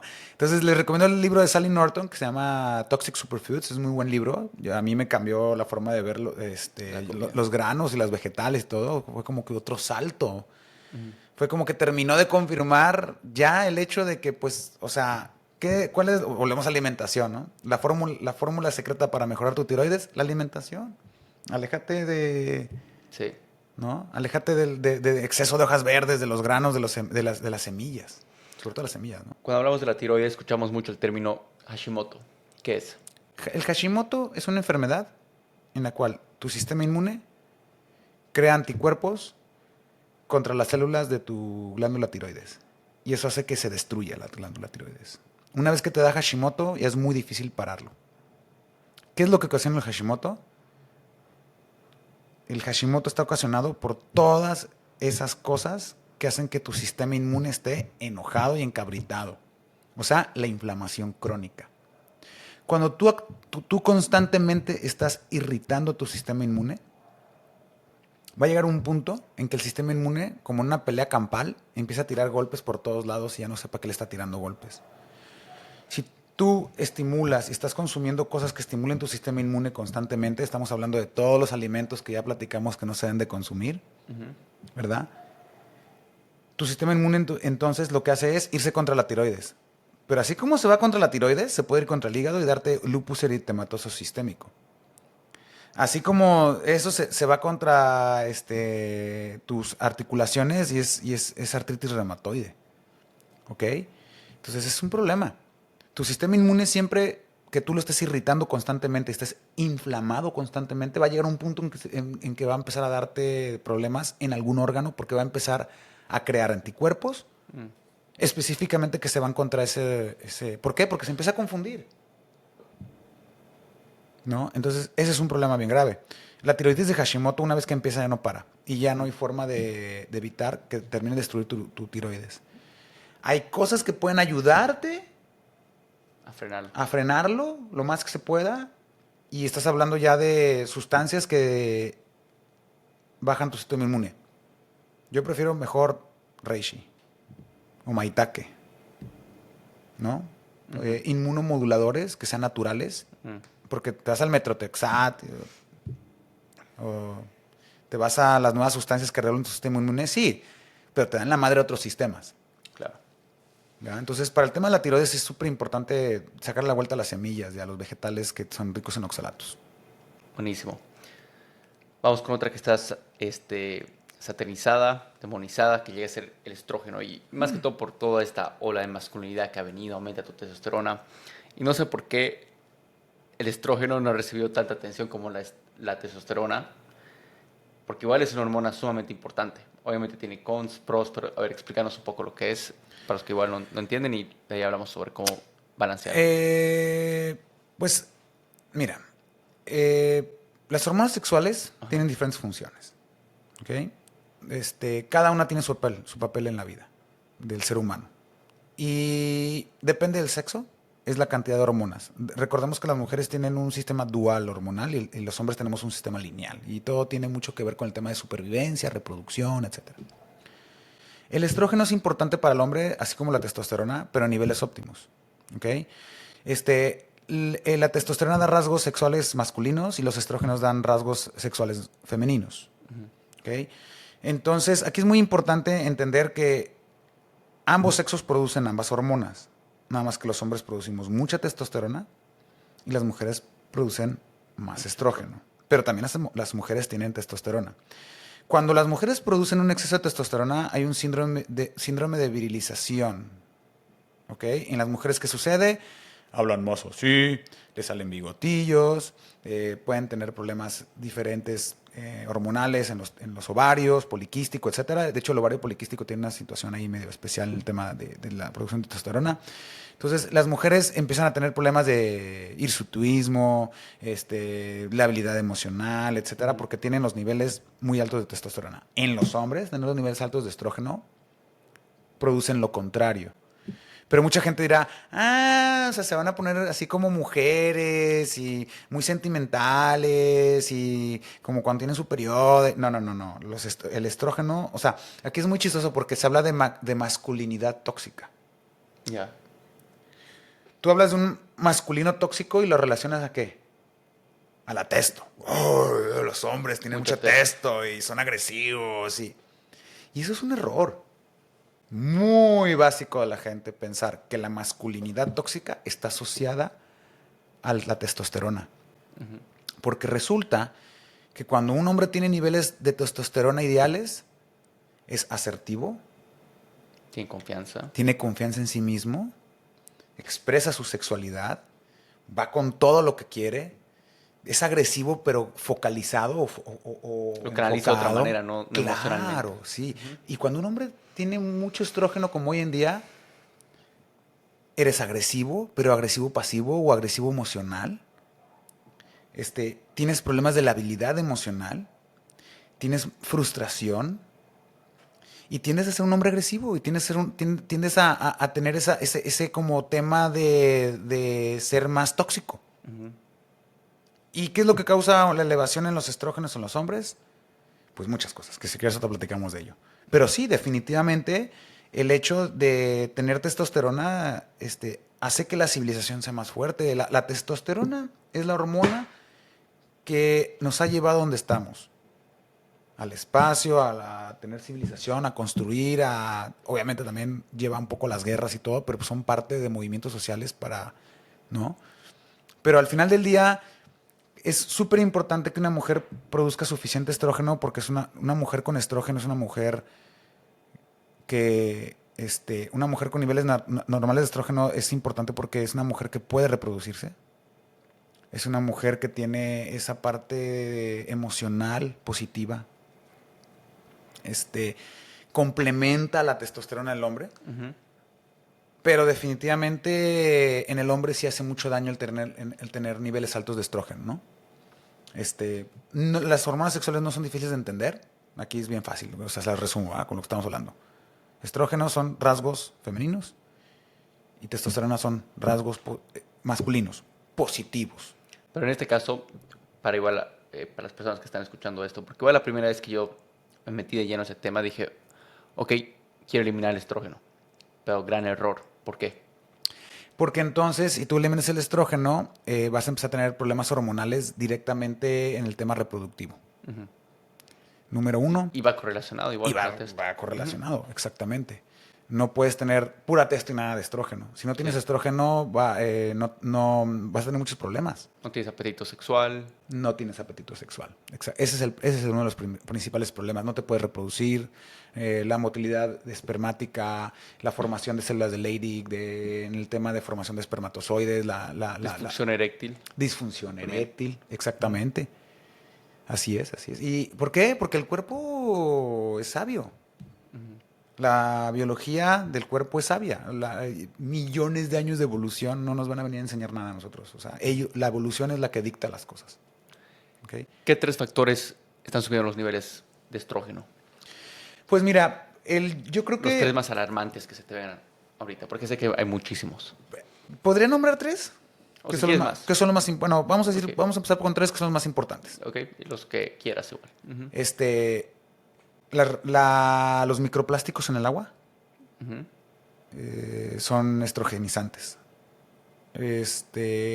No se sabe bien si directamente hace que tú produzcas más estrógenos o más bien Oiga, baje tu bien. testosterona a través de una hormona fijadora de testosterona que se llama SHBG.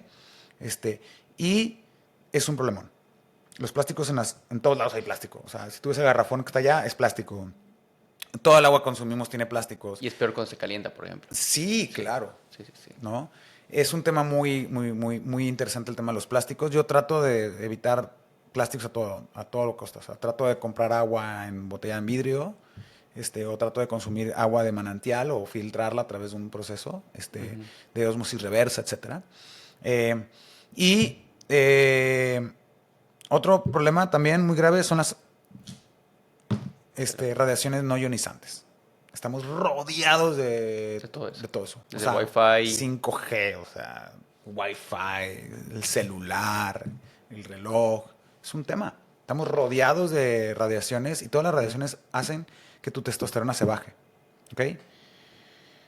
Y número 3, la alimentación. Y la alimentación está íntimamente ligada a los fitoestrógenos, a los estrógenos de las plantas. Las plantas también producen estrógenos o fitoestrógenos, que emulan el estrógeno del humano. Número 1, la soya. Terrible. Si tú eres hombre, debes de evitar a toda costa la soya. Y no estoy hablando de la salsa de soya, estoy hablando del grano de soya. Y en particular de la leche y de la proteína de soya. Totalmente aléjate de los isoflavoides, de los estrógenos de las plantas. Los fitoestrógenos son terribles, hacen que se baje tu testosterona, eleva tu estrógeno y te causa un problema hormonal. No es de sorprenderse que hay gente que incluso genera ginecomastia de estar consumiendo bebidas de soya. Carne de soya, leche de soya. Y así como vas al Starbucks y pides tu cafecito con oxalatos, con leche de almendra, pides tu café con fitoestrógeno, o sea, con tu leche de soya. Claro. ¿No? Entonces es importante quitar esos, ¿no? O sea, ¿qué otros factores también hacen que no tengas testosterona alta? La falta de ejercicio. Y también el hecho de... Pues ahorita, como paréntesis, esta parte, si subes tu testosterona, va a subir tu estrógeno, Sí. pero a un nivel sano. Es normal y así debe de ser. Hay una conversión de aromatasa de testosterona a estrógeno. Por eso la gente que se pone sus chochitos, que es un reemplazo hormonal suprafisiológico, porque podemos hablar de reemplazo hormonal u optimización fisiológica, que es muy diferente. La gente que se pasa de chocho, o sea, que se inyecta demasiada testosterona, empieza a tener problemas de aromatización de la testosterona y se empieza a convertir en estrógeno. Y eso causa un montón de problemas. Que le crecen pechos al hombre. Sí, o granos, Claro. o también te vuelven muy agresivo. También. Mucha labilidad emocional. Ok. ¿Ok? Otro problema de por qué puedes tener niveles deficientes de testosterona es masturbación excesiva y pornografía. Y también un tema que está muy debatido, que es la adicción a la dopamina, o sea, a las redes sociales. Dopamina barata. Dopamina barata.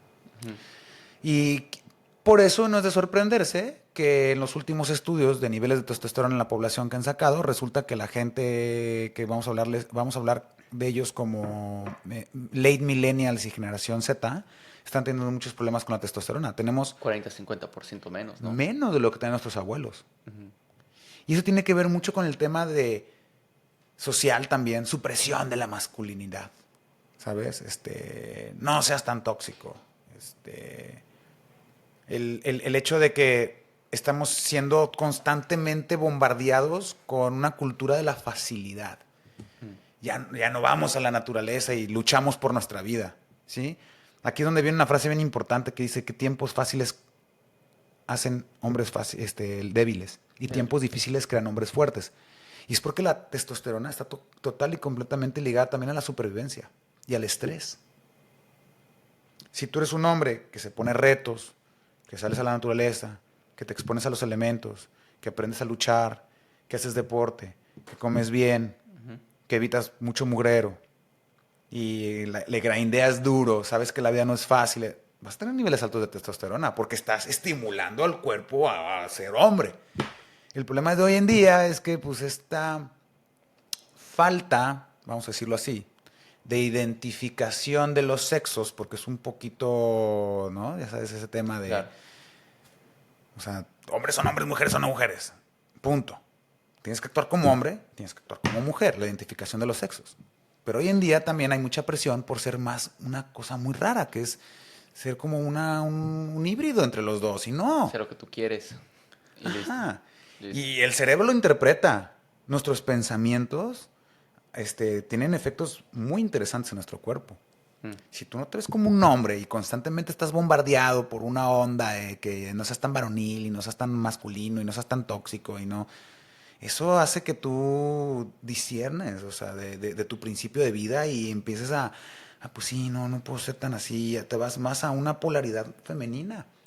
Por eso es que ves ahora a las chavas de que compitiendo en la esfera y agresivas y porque está habiendo una mezcolanza de géneros.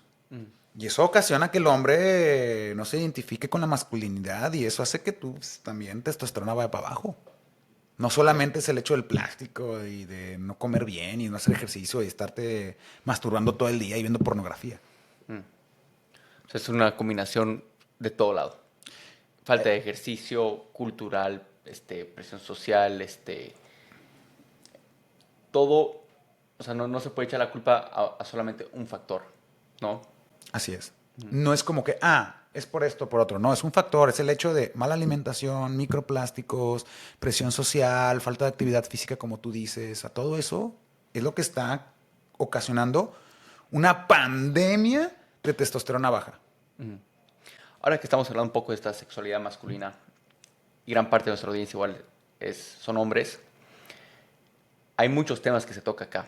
Primero, me ha sorprendido este dato en cuestión de preguntas y quizás niveles de búsqueda que hay en cuestión de tener síntomas de disfunción eréctil para hombres menores de 30 años. Y obviamente eso igual es sumamente alarmante. ¿Cuáles crees que son estas causas de disfunción eréctil? Y de ahí vamos a hablar un poco acerca de cómo poder optimizar y tener mejor, ya sea una erección, sexualidad masculina como tal. Todo está ligado a la testosterona. Hormonal. Totalmente. Obviamente, si fumas 2 cajetillas diarias, eso destruye la microcirculación y te ocasiona eso. ¿No? Pero principalmente está ligado a la testosterona. ¿Quieres corregir? Perdón. Perdón que te corte acá. Voy a parafrasear un poco un estudio y de ahí igual puedes partir.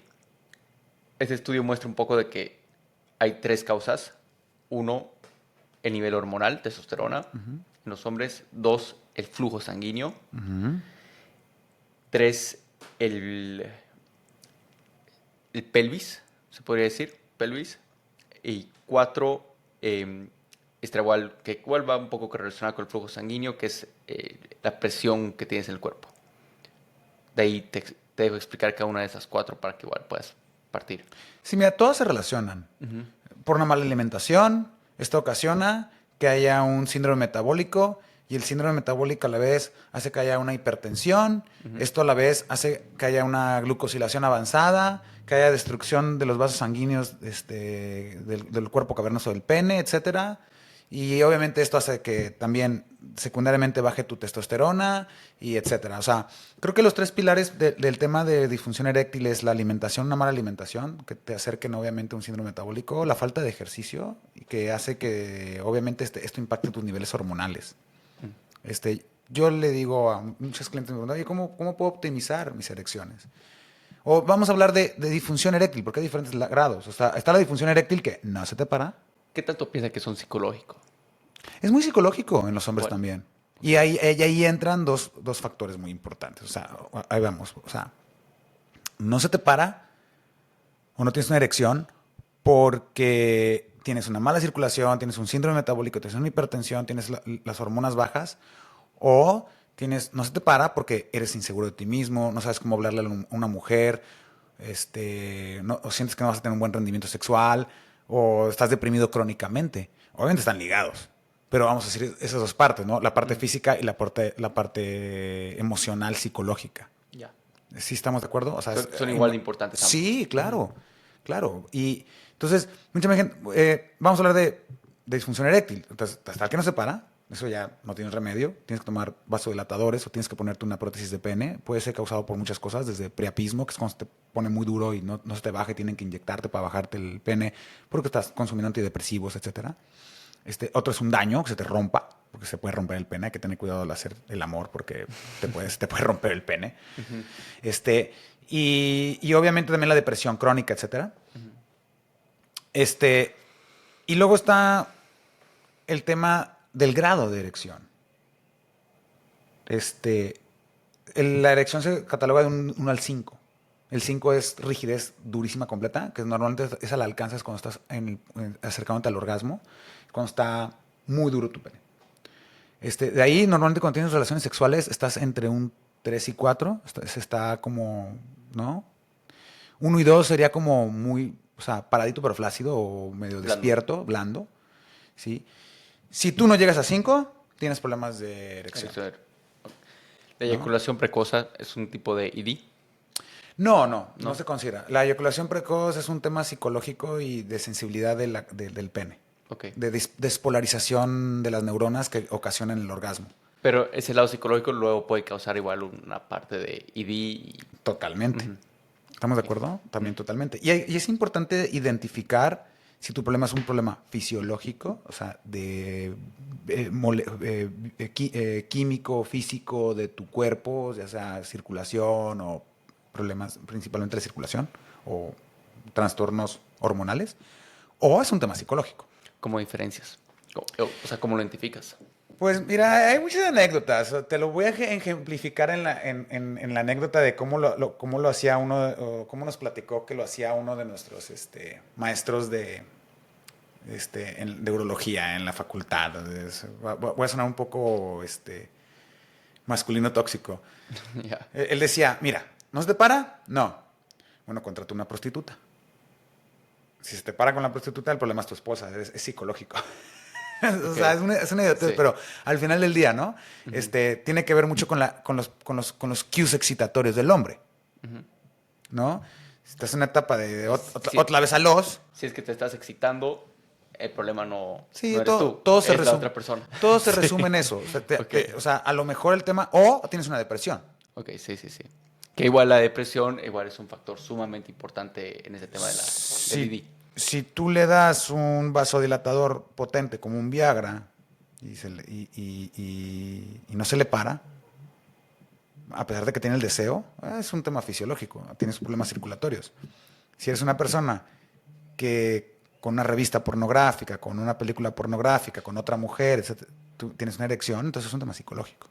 Entonces ahí hay que diferenciar. Y eso lo puede ver cualquier urólogo o psiquiatra o psicólogo. Te puede ayudar a diferenciar cuál es. Si eres una persona joven que no fuma, que no toma, probablemente o tienes muy baja la testosterona o de plano tienes un problema dopaminérgico, o sea, de dopamina.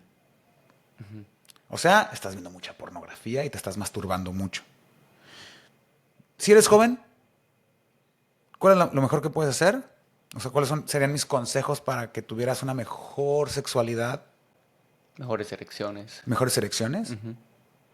No porn, no fap. Por un buen periodo. O sea, no pornografía, no masturbación. O sea, no te toques. No veas pornografía. Vas a ver cómo en cabo de 2, 3 meses vas a andar tras las chavas y vas a tener relaciones con alguien y vas a tener una muy buena erección. Optimiza tus niveles de testosterona. Haz ejercicio, come bien, no comes más microplásticos. ¿Sí estamos de acuerdo? Ujú. Y haz jelqing. ¿Qué te refieres con eso? ¿Qué es Yelkin? El jelqing es un ejercicio que se realiza como ordeñar el pene. Ok. Para todos los que nos estén viendo, el jelqing principalmente lo anuncian Ujú. como un método para elongar el pene. ¿Ok? Yo ya tengo muchos años haciendo jelqing, te estoy hablando de muchos años, desde mi juventud, vamos a decir, como 25 años más o menos, empecé a leer. ¿Por qué? Porque empecé a leer del Tao del sexo y de muchas cosas para mejorar, ¿verdad? Sexualmente en general. Y es una maravilla. O sea, yo a mis 42 años no tengo un problema. Y logro erecciones de grado 5 por mucho tiempo. Y todas las noches yo tengo erecciones espontáneas, durmiendo. ¿Por qué? Porque el practicar el jelqing no es que tengas un pene más grande o un girth, un diámetro más grande. O sea, sí puede ser, pero aquí vamos a hablar de salud circulatoria. ¿Qué beneficios trae el jelqing? El jelqing trae beneficios de que lleva sangre y además también el hecho de hacer jelqing disminuye mucho la sensibilidad, no mucho, pero disminuye la sensibilidad en el glande y eso también te ayuda para la eyaculación precoz. Ok. Y también puedes hacer sesiones de masturbación, pero enfocadas en aguantar más. O sea, cuando ya sientes que vas a llegar al threshold point en el cual ya te vas a venir, te detienes completamente y dejes que baje 1 o 2 grados la erección. ¿Okay? Entonces, gente joven, no vean porno, no se masturben, tengan una sexualidad también sana, o sea, no anden también siendo muy promiscuos. Y obviamente porque eso también te puede dar enfermedades de transmisión sexual. Y también es el tema de tener confianza en sí mismo, no abusar de la dopamina, no abusar de la pornografía, hacerse el jelqing, hacer ejercicios con el pene, Kegels, súper importantes también, que es cuando aprietas así Cuando el estás perineo. parado y lo apretas un poco. Si aprietas el perineo, como paras cuando estás orinando y paras de orinar, y aprietas los músculos, también es el Kegels, ¿ok? Si eres un hombre, ya arriba de 40 años, si tienes problemas de erección, porque no llega al grado 5, eso, baja de peso, ponte a hacer ejercicio, optimiza tus hormonas sexuales y como quiera, yo conozco hombres de 40, 50 años que son adictos a la pornografía y la masturbación. O sea, dejen de masturbarse, dejen de ver pornografía en exceso y obviamente hagan jelqing y kegels. Aquí el secreto es jelqing y kegels ayudan muchísimo a la circulación del pene. Ujú. ¿Ok? Perfecto. Ya si les crees o no les crees, ya depende de factores de cada quien. O sea, por ejemplo, rigidez del ligamento del pene, y obviamente flexibilidad de la piel, muchas otras cosas, ¿no? Pero al final del día, el jelqing y el Kegel ayudan a mejorar mucho tu rigidez de tu erección. ¿Algunos suplementos que aconsejas para aumentar tu flujo sanguíneo? Porque, igual para las personas que nos están escuchando, o sea, normalmente cuando tienen problemas de rendimiento sexual, de erecciones, lo primero que hacen es tomarse un Viagra, Cialis, eh, todo lo que es correlacionado a eso. Pero eso realmente, o sea, hay maneras, bueno, aparte de la rutina de cómo optimizarla, creo que hay igual suplementos para poder hacerlo de manera natural en vez de clavarte uno de esos. ¿Cuáles serían esos? La L-arginina, el alfa-cetoglutarato, son vasodilatadores, son precursores de óxido nítrico. Y hay otras cosas que también ayudan, como la yoembina, el honey goat, el tribulus terrestris también. El tribulus es bastante bueno. De hecho, el tribulus aumenta el DHT y eso ayuda bastante también. Porque también mucha gente habla de la testosterona, pero no habla mucho del DHT y también es importante, ¿no? Entonces, el Van de tribulus la mano. van de la mano. Definitivamente esos suplementos, ¿no? O sea, en particular los vasodilatadores. Ok. Pero si eres joven, o sea, tienes 20, 30 años, Deberías tener buen flujo sanguíneo de manera claro, o natural. sea, deja de fumar. Sí. También hay un tema con la marihuana. La marihuana no es mala, es muy medicinal para ciertas cosas, pero también últimamente yo siento que la juventud está abusando demasiado de la marihuana. Demasiado de la marihuana. Mata tu dopamina. Claro, eso y además también ocasiona que no, o sea, baja mucho el drive, o sea, Sí, no es de que te baje la testosterona, pero sí baja mucho las ganas de que tengas tú de sobresalir, de hacer negocios, de volver tu nombre de lo que es, ¿no? O sea, de salir a conquistar el mundo, ese drive, ¿no? También hay que tener mucho cuidado con la marihuana porque también causa problemas sexuales también, secundarios. Y eso y el consumir drogas como fentanilo y cocaína y metanfetaminas, etcétera, eso también puede causar problemas de erección, ¿verdad? totalmente. Ahora, ya para ir cerrando ese tema, eh, igual se escucha mucho el tema del líbido. Quiero que eso igual quede claro. O sea, que sé que has tocado un poco acerca de que suplementos aumentan el líbido, pero ¿qué importancia juega aquí el líbido en esa parte de la sexualidad masculina? El líbido tiene mucho que ver con tu psicología.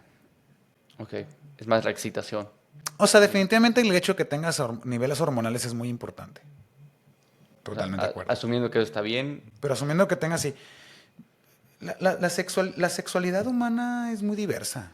Ujú, Este, creo que es importante que primero explores tu sexualidad, qué es lo que te gusta, ¿no? Y porque cada quien venimos diferentes. Hay gente que le gusta el tema del swingers, hay gente que le gustan los tríos, hay gente que es bisexual por naturaleza, este, hay gente que le gustan las gorditas, hay gente que le gustan las flaquitas, hay gente que le gustan las pelirrojas. O sea, yo creo que primero el líbido tiene mucho que ver con tus gustos, ¿no? primero. Ujú, Y aceptarte como eres. Eso viene mucho de un tema de autenticidad personal y de conocer qué es lo que te gusta, ¿no? El líbido es muy extraño. Este, el líbido tiene también mucho que ver con tu personalidad y también qué tan directo seas y que vayas y busques lo que quieres, ¿no? Por eso es que está muy relacionado, por ejemplo, en las mujeres el líbido está relacionado con el miedo, por ejemplo, ¿no? El protector, ¿no? De eso que ves una película, un tip, ¿no? Si quieren llevarse a una chica a la cama más rápido, llévenla a ver una película de terror, porque eso va a activar como ciertas neuronas en su cabeza y va a erotizar la situación de que tú eres el protector. O sea, acuérdense que hay mucho tema subconsciente en tu cerebro. El tema del líbido es un tema muy difícil de platicar porque cada quien es bien diferente. ok, ¿Hay sustancias que incrementan el líbido? Sí. Como la yumbina, como lo que habíamos hablado, ¿no? Como el tribulus, etcétera. Tener niveles hormonales correctos eleva el líbido. Yo creo que de las épocas en que más he tenido líbido en mi vida fue cuando hacía un chorro de CrossFit, como que el hecho de hacer así también hit y levantar fierro y competir contra otros, como que el CrossFit te vuelve una máquina sexual también, o sea, te incrementa mucho el líbido, claro. ¿no? Este, cómo te ves a ti mismo, cómo ves a las mujeres. Vaya, creo que el líbido es un tema un poco Bien, subjetivo. bien individualizado igual. Sí, muy individualizado, ¿no? Ahora, ¿qué no es individualizado? Tener niveles hormonales de testosterona correctos. Si tú tienes niveles buenos de testosterona, niveles ideales de estrógeno y no produces mucha de las globulinas que fijan la testosterona y aparte tienes una disciplina mental y eso, pues creo que el líbido va a estar bastante bien, Perfecto. ¿no? O sea, el tema del líbido es un poco subjetivo. Mm, Me ha tocado gente que, mira esa chava, qué buena está, me la quiero echar, no sé qué, bla, bla, bla. Y de repente es de que tú dices, ok, a mí no me levanta el líbido. Hay gente que por naturaleza es muy libidinosa. claro. Dice, ¿no? Aquí en México hay un chiste, dice que los costeños somos muy libidinosos, pero pues es que, no sé, o sea, dicen que aquí en México también hay otro chiste que dice que los veracruzanos y las veracruzanas son más libidinosas, o sea, hay más líbido, ¿no? Son más... Yo creo que esto también tiene que ver mucho con el tema cultural, porque por ejemplo, si tú vas a algunos países europeos, a lo mejor son muy fríos. Mm. Entonces, al final del día, el líbido tiene mucho que ver con tu mente, con tu educación, con el tema social, ¿no? Y las hormonas. Ahora, para cerrar, ¿qué niveles son sanos de testosterona? O sea, igual tenemos la testo total, testo libre. Pues mira, vamos a hablar de testo total para no confundir a la Ah, gente, ok. que es la más fácil que pueden irse ahorita mismo a sacarse una testosterona. Ujú, Si tú me preguntaras cuál es el nivel ideal de testosterona, estaría hablando de entre 600 y 800. ujú. ¿Qué rango de edad? Un nivel óptimo. Siempre. A menos que seas andropáusico ya. O sea, Ok. que ya tengas arriba de 70 años y ya de plano tus testículos ya están batallando para producir testosterona. O sea, yo en lo personal siempre trato de tener y a mis 42 años, niveles de testosterona entre 600 y 800. Mm. ¿Cuál es el rango que normalmente tenemos hoy en día? 300. Y han bajado el estándar. Ya 300 es considerado más bien como la mediana. Sí.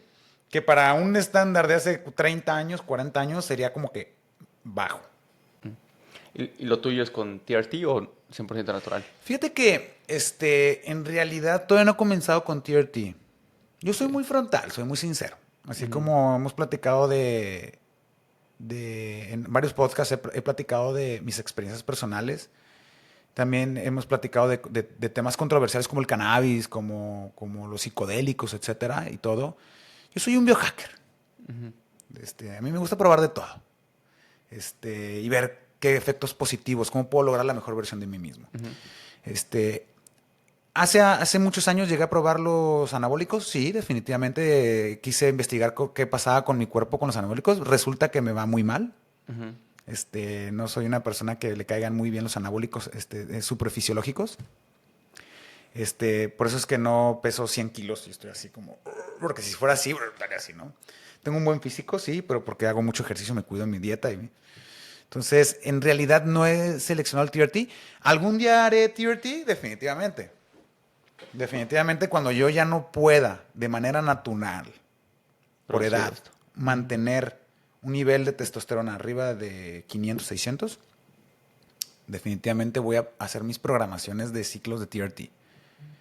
¿Por qué? Porque ahora sabemos que también la testosterona tiene un tema hormonal de longevidad. Claro. Mantener niveles ideales de testosterona no te ayuda. Entonces, actualmente no hago TRT.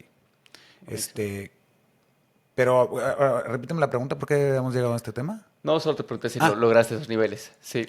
¿Cómo los logro? De manera De natural. manera natural. Mm. ¿Cuál es la manera que más me gusta para lograr estos niveles de manera natural? No me masturbo, no veo pornografía. No hay nada mejor que el tener sexo con una hermosa mujer. Conectar. Hay gente que le gustan los hombres, un hermoso hombre. Bueno, ok, cada quien su suyo. ¿Estamos de acuerdo? Pero a mí las mujeres. No hay nada exacto, no hay nada más.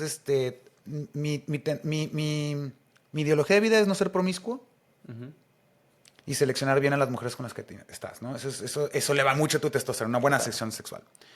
Ejercicio HIIT, todos los días casi, si puedo. Comer bien, no consumir microplásticos. Obviamente consumir suficiente proteína. Suplementos alimenticios, sobre todo que tengan zinc y magnesio, son muy buenos. Y una buena disciplina de dormir bien, descansar correctamente y sobre todo mentalidad positiva. Estoicismo, meditación. Eso me ayuda mucho porque tu cuerpo, y obviamente tratar de ser un hombre. Yo soy hombre, punto. Sí. Y actuar como tal. ¿Sabes? Ser responsable de tus actos y tratar de aportar al mundo. Y eso te levanta la testosterona.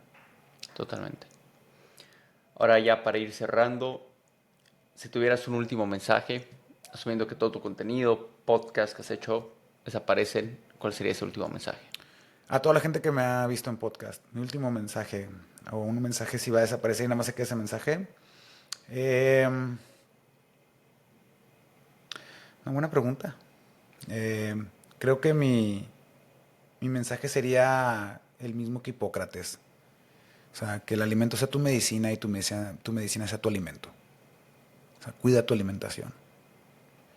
Eso es lo más importante. Suplementos salen sobrando. Sí.